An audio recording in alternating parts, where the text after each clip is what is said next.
Where are we a year later? A year later on college and university campuses around our world, Jews are not safe. A year later, over 100 hostages are still being held underground in tunnels in Gaza. 1 year later, just 36 hours ago here in Jerusalem, my family and I were back in a bomb shelter as the largest missile attack from Iran that's ever happened rained down on Israel.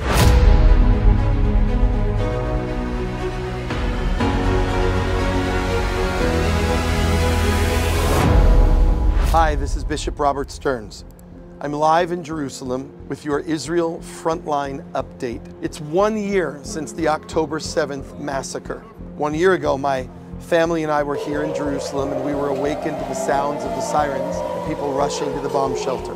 Where are we a year later? A year later on college and university campuses around our world, Jews are not safe. A year later, over 100 hostages are still being held underground in tunnels in Gaza. 1 year later, just 36 hours ago here in Jerusalem, my family and I were back in a bomb shelter as the largest missile attack from Iran that's ever happened rained down on Israel. 1 year later, Israel is at war on 7 fronts: Gaza, the West Bank, Lebanon, Syria, Iraq, Yemen, Iran, and I would add another one, and that is the halls of higher academia. When we see this level of hatred, this level of literally insane focus against a tiny nation that has provided so much light to the world, a tiny nation that is filled with hope and resilience, a tiny nation that is an example of pluralism and democracy. Israel is not a perfect nation. There are no perfect nations. There's no perfect people. There are no perfect systems. Israel does not claim to be a perfect nation. When you hold up Israel's record on human rights, its belief in justice, its consistent pursuit of peace with its neighbors around, and its pluralistic society within, Israel is an example of believing the best, hoping for the best, working for the best. But Israel cannot do this alone. It is time in this hour for a new breed of Christian to rise up.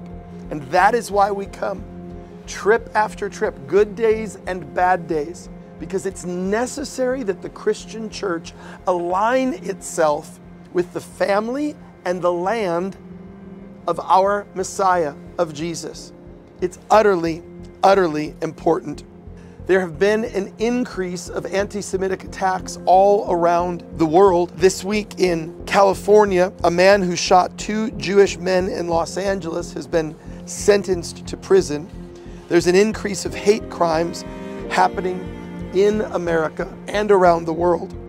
But in the midst of all of that, the Jewish holidays were here. As I just came up to film this at the hotel here in Jerusalem, they're celebrating Rosh Hashanah. They're believing for God's best for the new year. Another major milestone was the execution of Nasrallah. This is a game changer in the Middle East. Nasrallah has been the puppet master who has been very aggressively for 3 decades waging war through Iran's proxy in Lebanon, Hezbollah. Israel has brought that front lines fight into Lebanon, determined that Hezbollah will not continue to dominate that area. And so the ground invasion in Lebanon has begun, not in any way, shape, or form with the goal of overtaking or extending itself into Lebanon, but with the goal of defending themselves from Hezbollah and the rockets that fall in Lebanon. There have already in the past week been several Israeli soldiers killed on this initial ground incursion into Lebanon. And that mourning, that sense of pain is felt throughout the land of Israel.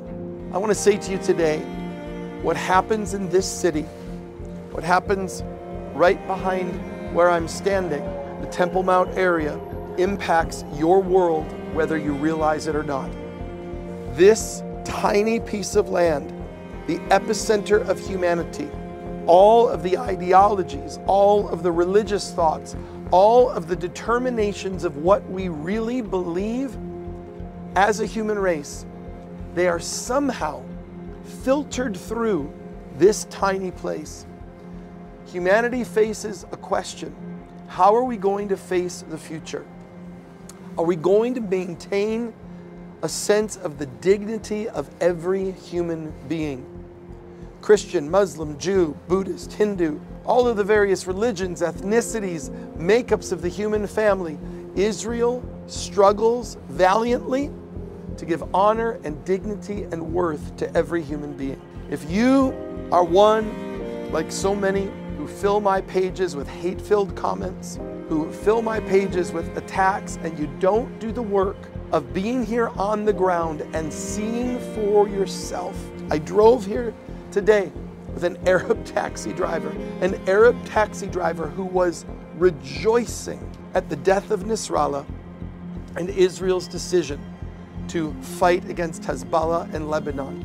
He was bemoaning the fact of the decrease of the Christian population everywhere in the Middle East except for Israel. He was an Arab Christian taxi driver. He said, only here in this land are my people safe. Folks, you've got to get educated. You have to understand the importance of this place. And so that's why we come to you from Jerusalem with the Israel Frontline update. I'll see you next week.